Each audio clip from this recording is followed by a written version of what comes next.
الحمد للہ رب العالمین والصلاة والسلام علی اشرف الانبیاء وسید المرسلین سیدنا محمد وعلی آلہ واصحابہ اجمعین۔ اعوذ باللہ من الشیطان الرجیم، بسم اللہ الرحمن الرحیم۔ وَإِذْ قُلْنَا لَكَ إِنَّ رَبَّكَ أَحَاطَ بِالنَّاسِ وَمَا جَعَلْنَا الرُّؤْيَا الَّتِي أَرَيْنَاكَ إِلَّا فِتْنَةً لِلنَّاسِ وَالشَّجَرَةَ الْمَلْعُونَةَ فِي الْقُرْآنِ وَنُخَوِّفُهُمْ فَمَا يَزِيدُهُمْ إِلَّا طُغْيَانًا كَبِيرًا۔ قال المؤلف والمفسر رحمہ اللہ تعالی ادام النفع بعلومه وعلومكم في الدارين آمین الى ان قال يقول تعالی لرسوله صلی اللہ علیہ وسلم محرضا له على ابلاغ رسالته ومخبرا له بانه قد عصمه من الناس فإنه هو القادر عليهم وهم في قبضته وتحت قهره وغلبته۔ اللہ تعالیٰ نے ان آیات مبارکہ میں حضور صلی اللہ علیہ وسلم کو تیار فرمایا کہ آپ جو اللہ کا پیغام ہے وہ پہنچاتے ہیں۔ جہاں تک لوگوں کا تعلق ہے ان سے اللہ نے آپ کی حفاظت کی ہے، کوئی آپ کو نقصان نہیں پہنچا سکتا۔ اصل وجہ اس کی کیا تھی یاد رکھیں کہ جب بھی قوموں نے معجزات دیکھے ہیں نا اور پھر ان کا انکار کیا ہے تو اللہ کے عذاب نے پکڑ لیا۔ جیسے قوم سمود نے خود معجزہ مانگا کہ اس پہاڑی سے اگر اونٹنی نکل آئے اور وہ گابن بھی ہو تو ہم ایمان لے آئیں گے۔ سیدنا صالح علیہ السلام نے اللہ سے دعا کی کہ یا اللہ میری قوم یہ مطالبہ کا ہو سکتا ہے مسلمان ہو جائیں۔ اللہ نے فرمایا کہ صالح علیہ السلام میں تو معجزہ آپ کو دے دیتا ہوں کہ میرے لیے کیا مشکل ہے، لیکن اس کے بعد اگر قوم نے تکذیب کی نا تو پھر ان پر ایسا عذاب آئے گا کہ ان کی بیج بھی باقی نہیں بچے۔ لیکن قوم اڑی رہی کہ نہیں جی ہم ایمان لے آئیں گے۔ جب اللہ کے حکم سے وہ معجزہ ظاہر ہو گیا، اونٹنی ظاہر ہو گئی، تو حضرت صالح علیہ السلام نے ان کو سمجھایا کہ ھذہ ناقۃ اللہ، ویسے تو ہر اونٹنی اللہ کی ہے نا، لیکن یہ اللہ کے حکم سے پیدا ہوئی ہے نا، یہ کسی اونٹنی کے پیٹ میں تو نہیں تھی، یہ تو پتھر سے نکلی ہے، اور یہ اللہ کی قدرت کی نشانی ہے۔ اب نظام یہ ہے کہ لہا شرب ولکم شرب یوم معلوم، ایک دن وہ پانی پیے گی، تم لوگ اس کا دودھ پیتے رہنا، اور ایک دن تم پانی پیتے رہنا، وہ پانی پینے کے لیے نہیں آئے گی۔ اور دوسری بات یہ سمجھائی کہ یہ اللہ کی طرف سے ایک نشانی ہے، آیا ہے، قدرت کا کمال ہے۔ وَلَا تَمَسُّوهَا بِسُوءٍ، اس کو چھیڑنا نہیں، اس کو نقصان نہیں پہنچانا۔ اگر تم چھیڑو گے تو پھر اللہ کا عذاب پکڑ لے۔ چند دن تو بڑے خوش رہے قوم کہ جی سارا دن ہمیں دودھ ملتا ہے اور ساری بستی والوں کو ملتا ہے، اتنا دودھ دیتی تھی وہ۔ چند دنوں کے بعد کہنے لگے بھئی یہ بڑا مسئلہ ہے کہ ہم ایک دن پانی پیئیں ہی نہ، حالانکہ یہ بھی بہانہ تھا پانی بھر کے رکھ لو، لیکن مقصد تو اعتراض تھا نا۔ جب آدمی نے اعتراض کرنا ہو نا جی، پھر تو کسی شکل میں بھی کر سکتا ہے۔ تو انہوں نے ایک دن پھر مشورہ کیا، انہوں نے کہا بھی ہم اس اونٹنی سے تنگ آ گئے ہیں کہ یہ ہمارے گھاس بھی کھا جاتی ہے، اور ایک دن پورے اس ہمارے کنویں کا چشمے کا پانی سارا پی جاتی ہے۔ ایسا کرتے ہیں کہ اس اونٹنی کو ہم قتل کر دیتے، مار دیتے۔ انہوں نے مشورہ کیا، اور ان میں سے ایک ان کا آدمی تھا جو بڑا بہادر تھا، بڑا شقی بھی تھا، قدار ابن سالف اس کا نام تھا۔ اس کو بلایا اور کہا کہ بھی اونٹنی نے ہمیں تنگ کر دیا ہے، اس سے ہماری جان چھڑاؤ۔ انہوں نے کہا ٹھیک ہے۔ تو وہ اپنے چند آدمیوں کو لے کر اونٹنی کے راستے میں بیٹھ گیا۔ جب اونٹنی وہاں سے گزری تو اس ظالم نے تلوار سے اونٹنی کی کونچیں جو تھی نا وہ کاٹ ڈالی۔ ایک تو اونٹنی گر گئی، اور دوسرا اونٹنی اتنی بلند آواز نکالی کہ حضرت صالح نے سنا، وہ بھی گھبرا گئے، وہ آئے، انہوں نے کہا یہ کیا کیا تم لوگوں نے؟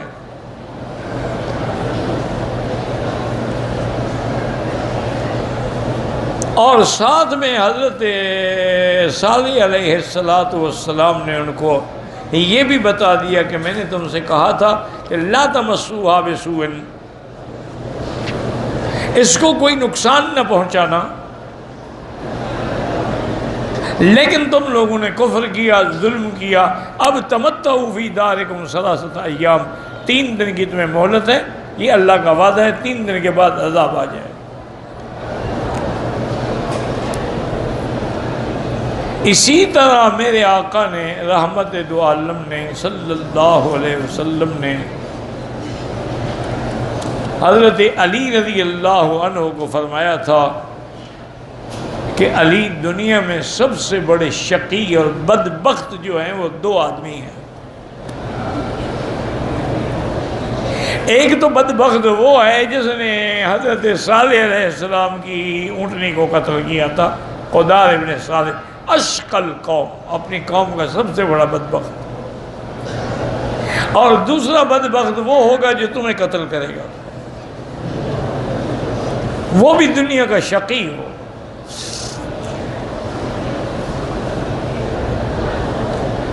اب 3 دن کی جب مہلت دی تھی، اب جب جیسے ہی 3 دن پورے ہوئے تو اللہ کے عذاب نے پکڑ لیا۔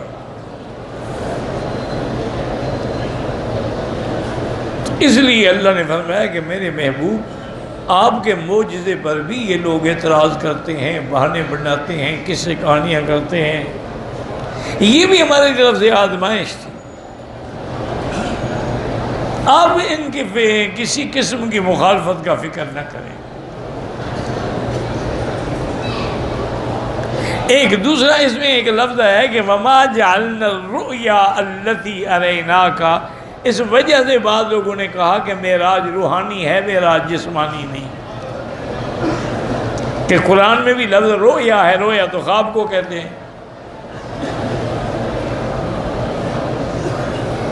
لیکن یاد رکھیں کہ جمہور امت کا یہ عقیدہ ہے کہ میرے مدنی کا معراج جو ہے وہ جسمانی ہے۔ آپ اپنے جسد مبارک کے ساتھ مسجد اقصیٰ بھی تشریف لے گئے اور آسمانوں پر بھی تشریف لے گئے۔ تمام جمہور امت کی یہی رائے ہے، جمہور صحابہ کی بھی یہی رائے ہے کہ یہ خواب نہیں تھا، یہ حقیقت تھی۔ ایک تو لفظ عبد قرآن میں موجود ہے جو دلالت کرتا ہے عبد کا اطلاق کبھی روح پہ نہیں ہوتا، روح مال جسد پہ ہوتا۔ پورے قرآن میں آپ دیکھ لیں عبد کا اطلاق وَعِبَادُ الرَّحْمَنِ الَّذِينَ يَمْشُونَ عَلَى الْأَرْضِ هَوْنًا، اور حضرت عیسیٰ علیہ السلام نے بعد میں فرمایا انی عبد اللہ۔ اور میرے مدنی جب صبح کی نماز پڑھا رہے تھے وَأَنَّهُ لَمَّا قَامَ عَبْدُ اللَّهِ،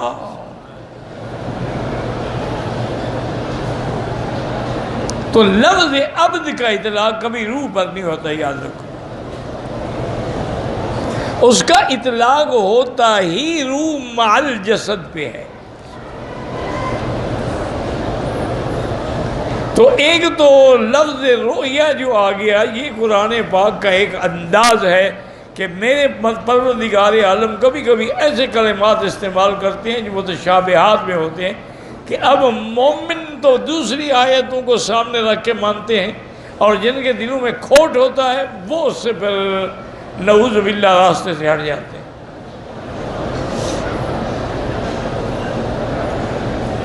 تو یہاں جو لفظ رویا ہے، یاد رکھو، اس سے مراد بھی رویا عین ہے، رویا نوم نہیں، رویا یعنی آنکھوں سے ہم نے آپ کو دکھایا۔